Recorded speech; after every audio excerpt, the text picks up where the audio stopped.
The masses are going to go through every ailment there is. You can't be worrying about that, because if we keep worrying about the trouble that the masses are in, we never cultivate anything among ourselves to get to the higher level in which the masses going to be a part of. Because ultimately, all this shit got to be destroyed. You see what I'm saying? So T.D. Jakes is just a part of the same society, you see what I'm saying, that the masses are the same people. You see what I'm saying? He's only a manifestation of their ignorance. So you have a question for me? Yeah. So are you telling me I'm the devil just because of the skin I was born in? Look. Yes. You yes. Bobby. Yes. Look. Okay, I'm gonna use this from whether she's the devil based on the skin she's born in. I'm not gonna use it from a religious standpoint of view, because just like the African that stood before the table said, you know, you deal with the whole religious thing and all, and you throw people off. Yes, sir. But what we're saying is this, based on historically, and if you get into your learned white people, they bear witness to this, that historically you were going around the planet and enslaved and raped and pillaged and killed to this particular day, and you suffer, and this is in the masses of you. Now this is one that is in the collective of white. You suffer from a superiority complex,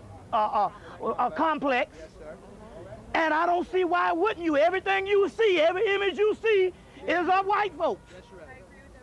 You see what I'm saying? So now, on that particular aspect of the religious aspect and all, I will say, based on the metaphysical aspect, based on the Kabbalah, they say the intruder, which means that was a person that wasn't there in the beginning, that now is intruding and causing an incontinuance to learning because they cause luxury. That's the capitalistic society. So like I say, is this here.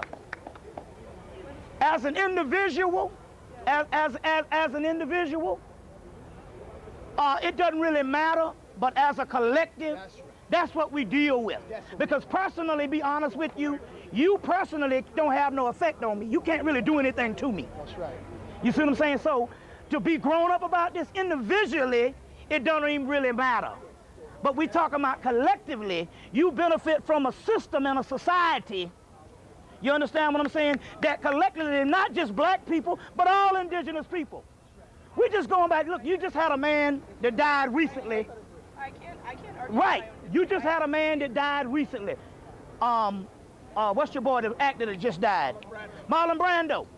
And what did he say when he sent that Native American woman to the Academy Award? She say, you all look and you would think that the Native Americans happen on another planet somewhere or another continent. You go about talking about this freedom thing, and you massacred millions of people. Let me show. So my point here, historically, you figure it out. Let me give you an example. They came to San Francisco. Now, they had already broke all the treaties. They pushed them from the middle of the country. Their last stand was San Francisco. In 3 years, they had 60 million Native Americans. And when they got through in 3 years, they had 20. Oh my God. Oh my God. So we talking about people that's massacring 50. They massacred 80 million buffaloes just so the Native Americans couldn't eat.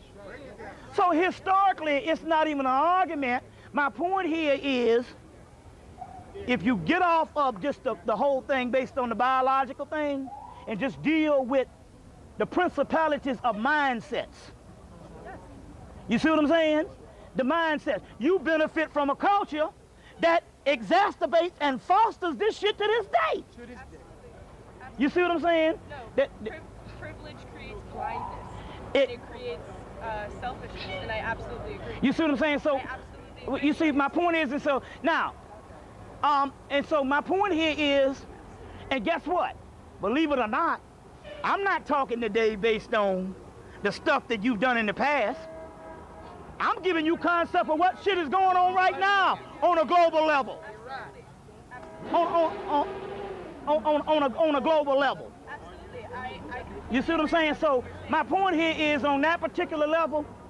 So I try to, because, you know, yes, you got Sarnetta will tell you how he feels, and you can come in any Saturday and he'll get on your ass. That's right. Oh, yeah. You know. So my rendition is to take it from another point of view, so you can leave this, what you call it, understanding that we're not just here personally saying these things because we're upset what you did with us in the past. We're talking about globally on some things that's actually going on personally, on some things that's going on. You see what I'm saying? So it's on that particular level, you know. I say it that way, you know. What I wanted to say is that if you alienate people, like, I agree with you. Yeah. I completely agree with you. You feel no frat, baby. You don't even have to worry about this thing. Let me tell you, you ain't got to worry about this. This is no. I'm gonna tell you. This is no. Let me tell you the fear that white people go around with. Just listen to what I'm trying to say. There's nothing I'm gonna say to these people that's gonna turn them against white folks. With my little 1 or 2 hours of saying this, when you all have blatantly done things for years and they still love you. And the bottom line is, you don't have to worry about it. You don't have to worry about it. That's not our nature. Black people will never be haters and never will. No matter how much we espouse that stuff, first of all, in order for us to be racist, you got to have a power to even to impose racism. So you really don't have to worry about this type of thing on a person's views. Be honest with you, our people love you. So therefore, when you get a brother up here that's telling you what time it is, you should actually champion that. Because most black people, you gonna go around, they're gonna be skinning and grinning, and they're gonna well, good then. Yo, let her know Negroes love her. Yeah. But you know what? Yes. You have no control over it because you don't control the system. Right. You just caught up in it. The real folks are going to stand and grin. No, but you know what, like Francis Cress Welsing say, if you really want to not be alienated, tell us what you say when we ain't around. I will.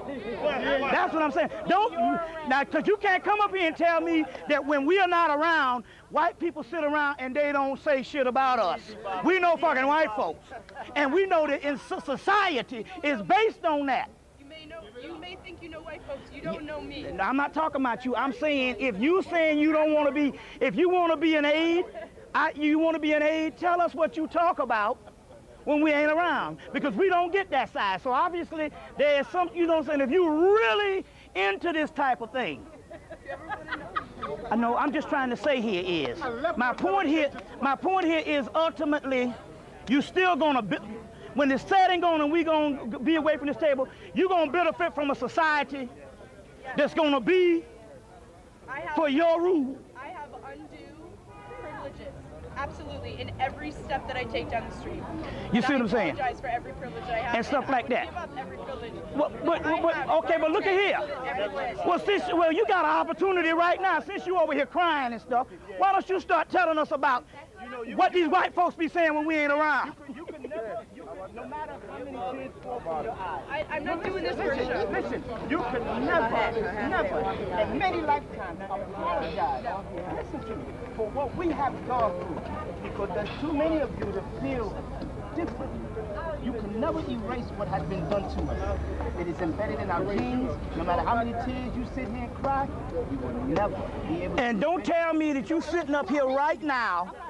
Don't tell me right now that you sitting up here naive to the fact of what you say when we ain't around. You still ain't saying it. It's not like you just fell out of some wonderland somewhere and stuff like that. No, come on now, you Waiting for a response.